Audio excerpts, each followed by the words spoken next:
Hi there, welcome to my channel. My name is Ashley and I'm a six-figure reseller on Poshmark and eBay. And in today's video, we're going to talk about how I would start over reselling if I were to start from scratch today. So basically, this is really good advice if you are looking to get started into reselling, you are just beginning and kind of need to have a direction of where to go to, or if you kind of just want to start from scratch wherever you're at right now. This is probably gonna be best if you haven't fully started. This is me just looking back over the 4 years I've been reselling and really seeing how I would change my process to be making more money sooner on, be making less mistakes, and basically just have more efficient and better running business. So the first thing that I would do, the very first thing is I would make sure I would have a process in place for keeping track of sales and inventory. This is super important come tax season, which if you don't know, we're in right now, or if you're watching this video as it's coming out, we're in right now, but it comes out every single year. If you like to have everything in one place, you definitely need to check out Vendoo, because not only do they host your listings, they can also keep track of your sales and expenses. Vendoo has a simple and intuitive platform that can help you grow your reselling business and keep track of your inventory. You can also keep track of your sales, manage cost of goods sold, and so much more all in one place. This can help you stay organized and be prepared when it comes to file your taxes. Being stressed about taxes should not hinder your reselling business or make you afraid to grow. Say goodbye to tax season stress and hello to streamlined business operations with Vendoo. You can give it out a try today and save 25% by using the link in the description of this video. Once I got my number system set up, I would make sure I would have a business credit card before spending any money on inventory. So I have the Chase Sapphire Preferred card, and I use it because I like all the points it gives me with travel. I don't often take money from my business, but I like having points from credit cards and using that for my advantage, since I don't pay myself too much from it. I reinvest a lot of money back. And so I really like this credit card. I'll go ahead and put also a link in the description of this video. They change every single month in terms of the benefits that they have with it. So if you even want to wait to see if there's a better points benefit for spending a certain amount in a certain amount of time, then you can wait for that. But I highly recommend this card. Other ones that I have heard are really good is, I think there's a Bank of America card where you can select 3% cash back on certain categories. The American Express card I heard is really good. So there are a lot of really cards out there. So kind of just see which one has the benefits that you like the most, that would you would use the most of. And don't be afraid of any kind of annual fees from cards. I used to be not looking to any cards that have annual fees, but if the benefits are good enough, they're definitely worth paying an annual fee for a really good card. Because trust me, you will work it up where you will be spending a lot of money on inventory. So it's really good to have a really good card in your hand for doing so. So I'm not gonna go into too much of small best practices for this video, kind of sharing your closet 3 times a day, setting out offers, strategies like that. I have other videos that will go into that. So in this video, I'm really going to talk about how I would start in terms of sourcing and stuff, because that is really a big part of your reselling business and what the growth is going to look like for it. And I'm going to start off really realistic here of how I would personally restart over, knowing my situation, especially because it probably matches a lot of your situation as well, or a lot of people's, in terms of how much money you have and the type of places that you have access to. So the very first thing I would do is really get my bearings straight of what type of inventory I would come across at thrift stores and buy sell trade stores in my area. So when I first moved to Dallas and was sourcing here, I didn't think that I had anything good around me, and that was mainly because I really didn't know what I had, and wasn't really also learning about what is the best things to sell as well. So kind of throughout all of this, I would really make sure that I'm doing the research that I would need to know what type of items are going to give me the profit that I would need at each stage of my growth of my business. So because I didn't have a lot of money to invest when I started off, I was working this recruiter job where I was literally making $30,000 a year. So I didn't have a ton of money. So that's why I would recommend that I would probably start thrifting just to get some cash flow going. And there's nothing wrong with thrifting, especially starting off, and I still thrift now. And it's a good way to get some inventory to build up your closet without investing too much in the start. So what I would do is I would go thrifting, and I would only try to get items that I would be able to flip for a $20 to $30 profit minimum. Of course, we all know if it's more than that, like, of course you're going to pick it up. So I'd really make sure that when I'm coming across the items, I would look at it, I would look it up and see if it's really something that's going to make me, don't kick it, that profit starting up. And especially in the beginning, I would also really make sure that those items are items that aren't going to be sitting for a long time. Especially looking at just a $20 to $30 profit, those are items that should produce a faster flip because they are going to probably be a lower price point, especially if you're thrifting them, and there shouldn't be as much like barrier to buying them. So it'd be really important to make sure that I was researching the styles and the brands that would produce me that amount. Especially since I was starting up from nothing, I would probably just go onto the app, see what is selling well, and also kind of go into the stores simultaneously and see what I have in those areas. I'd kind of see when the best times to go to these thrift stores would be, which ones are gonna be better for me to repeat going to. And I would just continue that cycle of sourcing items that produce me a $20 to $30 profit. If it's not gonna do that, putting all feelings aside, then I wouldn't source it. And I'd probably do that even just for like a month, just to get used to reselling items that sell well in my closet and so. And then once, maybe after a month, once I had been saving up all the money that I was getting from my business, just going ahead and putting it back into the business, not taking anything out, I would also start going into the buy sell trade stores in my area and also trying to scoop up maybe like at least 1 to 3 items a week that are going to produce me a $30 to $40 profit, maybe selling around the $100 range, in order to slowly increase it to the more designer or higher end items. And of course, throughout all of this, I would only be sourcing it if it would produce me that amount of money on the low end. So I'd probably be wanting to list it higher and then be able to get back a $30 to $40 profit once it sells. So when I'm looking at items and trying to meet a profit goal, I don't want to be able to list it at that price and that's the profit would be. I would want to be able to list it higher, be able to offer at least like 20-30% off.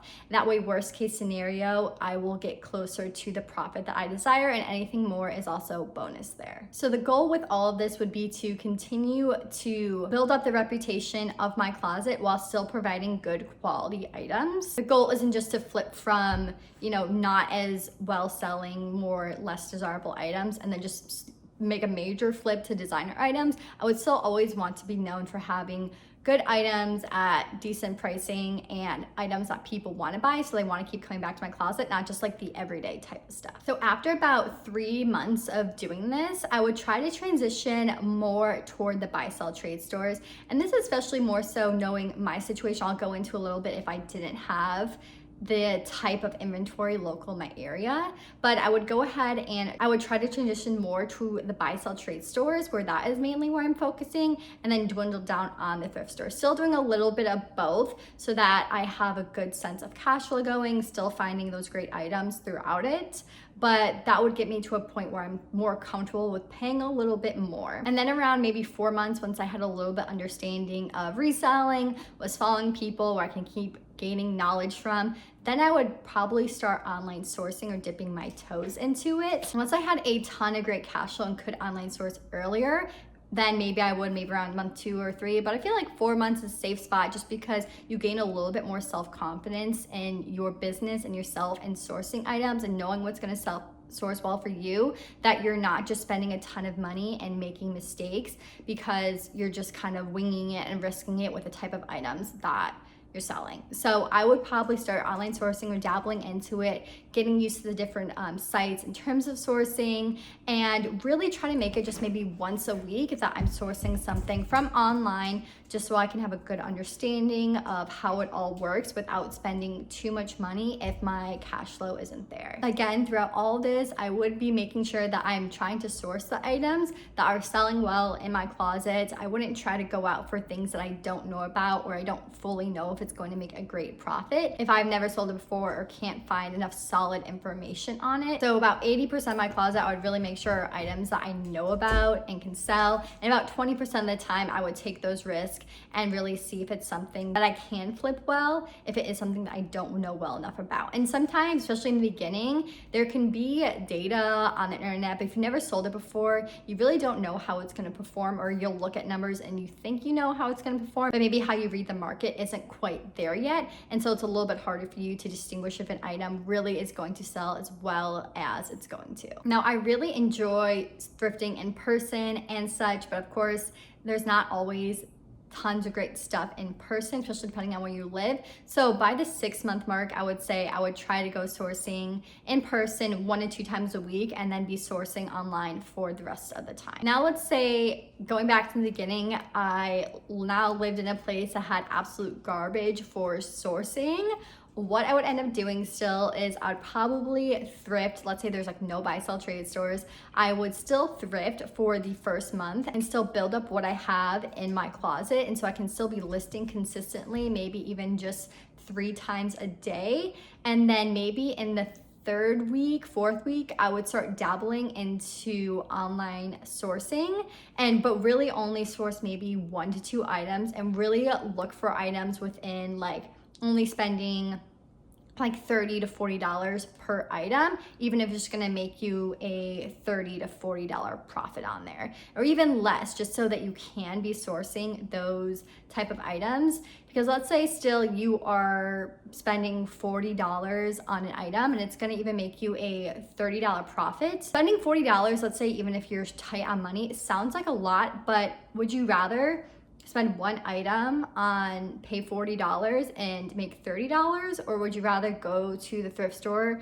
where you don't have great stuff and spend like, let's say, I don't know, what would that be? Let's say $5 an item, that's 5 items, and those 5 items are not great items, so you make $5 off of them and you're only making a $25 profit, versus you could have spent that $140 and made a $30-$40 profit. So a lot of times with online sourcing, it seems more expensive, but you just don't have to do it as often. So it doesn't mean that you have to be sourcing more items, because you can really put that quality in there.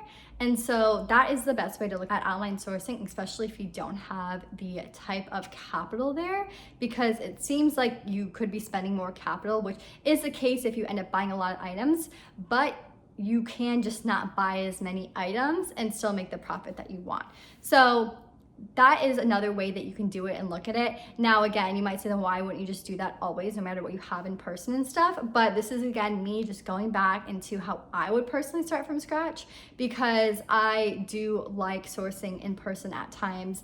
It's one of the things that allows me to enjoy reselling. So although I don't do it as much anymore, it's one of the things that, again, I enjoy about it. You gotta still allow yourself those little enjoyments, or else like you're going to not continue with it. So whatever way you find that you enjoy it the most is definitely what you have to keep as a practice in it, even if you don't do it as much, but to twinkle it in there every now and then, just so that you don't go like insane. So basically the key takeaway from this all when it comes to starting your reselling business and a sourcing strategy is really to get an understanding of what you have available, especially starting off, so that you can slowly work your way up to where you want to be, selling 100+ flips down the road. And you can get there sooner than later. I mean, I didn't start doing that and probably like 100 profit flips like more consistently until like a 1.5 to 2 years, but there's nothing stopping you from doing that 6 months in. You just have to make sure that you're taking the time to do the research and knowing your stuff in order to get there. If you just keep sitting back and sourcing at the places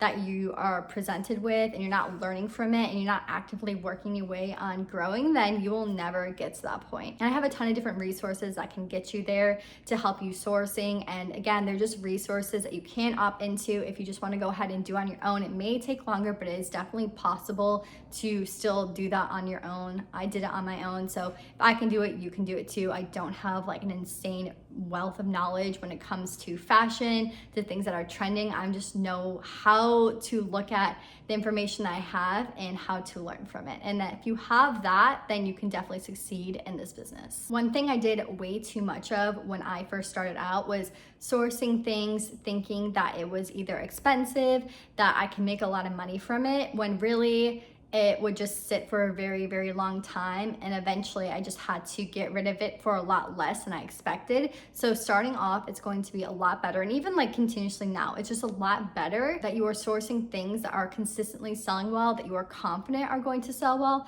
and not just always be testing it out and risking it every so often. That's definitely very important to try out new things and to grow and to stay on top of the reselling world, because a lot of things that end up getting very saturated go down in the market. However, if you can stay on top of things just a little bit of the time, you can eventually turn those risks into things that you're confident with, but you don't want to just like put all your eggs into like the risk basket, if that makes sense. There are a ton of really great brands and styles that will sell consistently and can make you really great money from. I hope this video helped and wasn't like complete nonsense, but if you have any specific questions about it, feel free to leave them in the comments or send me a DM on Instagram at reclothcollection. Be sure to subscribe to my channel and give this video a thumbs up. I am going to be traveling and be super busy within the month of March. So I either might have a video out in March or it'll just be until April. So stay tuned. If I disappear for a little bit, that is why, but hopefully I'll be able to get a video out come April once I have more time there. But who knows, there might be a video coming out in March, but just make sure you subscribe so you can get notified of the videos. But thank you so much for watching, and I will see you in the next one. Bye.